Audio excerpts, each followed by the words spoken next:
Hello, welcome to Marnie's music class. I'm Marnie, these are my daughters Ava and Hiro. Hello. Today for Marnie's music class, we're going to be looking at something called texture, namely monophony, polyphony and homophony. Okay, so Ava, write monophonic on the board for me, please. So when I'm talking about texture, I don't mean t-shirt texture. I certainly don't mean hair texture. I'm going to stuff the hairspray in, it looks fabulous. I'm talking about the texture of music. So when you listen to music, how many lines do you hear being played? How much do you hear going on? How many layers, a bit like a cake? So let's teach you how to be able to identify and then name the different textures. Monophonic. Mono means what? One, and phonic means sound. Okay, so sound. One sound. Draw me one line, please. A nice squiggly line, just in a long, that's it, in a long row. There you go. So that is what monophonic texture looks like if I was to draw it. But what about what it sounds like? Ready, ladies? Yeah.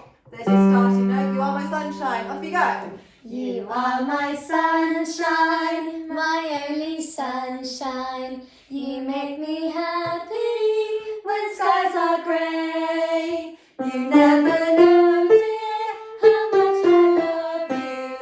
So don't take my sunshine away. So the girls started singing You Are My Sunshine, and they were singing the same line of music. They were both singing the same notes. Then I joined in, and then the piano joined in as well.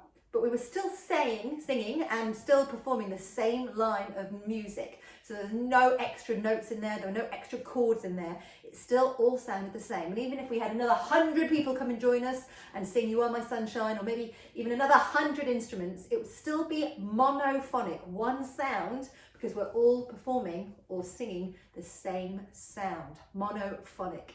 All right, let's write polyphonic. So poly and phonic. What does phonic mean? Sound. What does poly mean? Many. Many. Okay, so I want you, Ava, to draw me one squiggly line. Okay.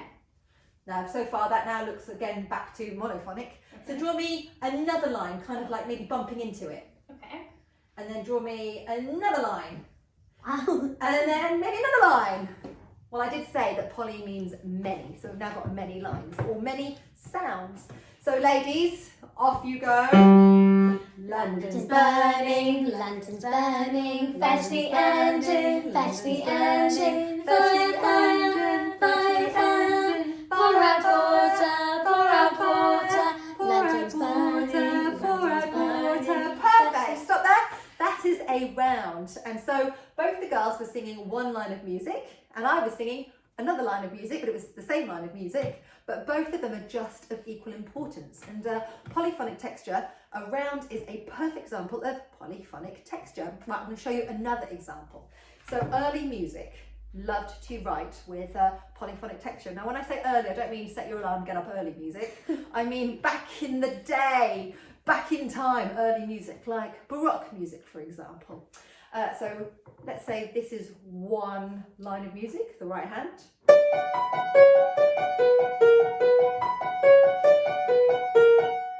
And now here's another line of music, the left hand.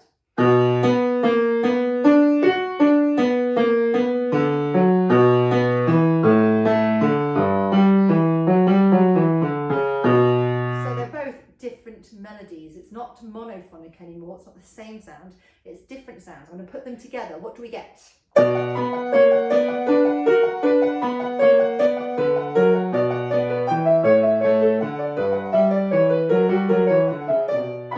So that is a perfect example of polyphonic texture. Two different lines doing two different things and just kind of mingling with each other. You can't hear one melody over the other. Right, next, write down homophonic. That sounds like grammar. Grammar, what's that? A homophone. It does sound a bit like that. So let's say phonic. What does phonic mean? Sound. Sound. And homo means? Man. Man. I know that because Ava's been studying that. So man. Yeah, that's But we're going to actually take homos. Do you know what homos means? Hummus. Not hummus. Sounds good enough to eat. Close enough, but it's homos, which actually means same. Okay, so Ava, draw me a line of melody on the top. That's the melody. Give me a pop song. Give me a pop song. Despacito. Despacito. Big hit in this house. Okay, so here's the line of melody.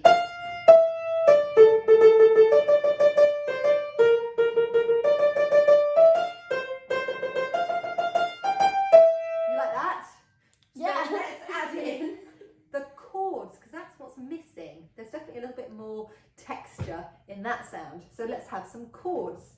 Ava, I want you to draw some squares. They can represent the chords. There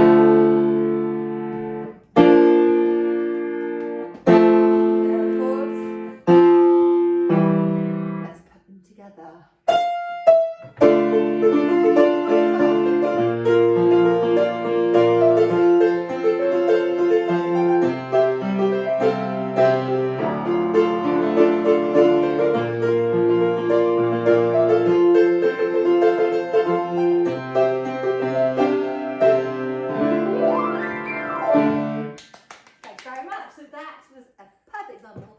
Homophonic texture. The melody up there with Despacito and the chords making you do your little dance because it just sounds so fun. Now, if you're not sure what kind of music you're listening to, or someone says, name this texture, have a guess and say homophonic, because it most likely will be. Most pop songs are homophonic. If you hear Ed Sheeran, for example, or Sam Smith singing a line of music, then underneath you can hear a guitar strumming. Think of the line of music, and then think of the chords underneath. That is homophonic texture. Most classical pieces, definitely in the Western world, Western music, again, they use big melodies that you can sing along to, and then underneath you've got the chords, for example.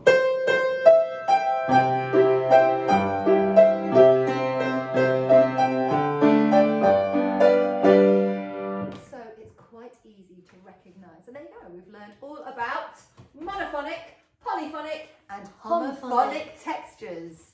And hummus means hummus. Why not? If you enjoyed today's lesson, make sure you hit like and subscribe, cause it's completely for free. Thank you for joining us for Mine's Music Class. Bye.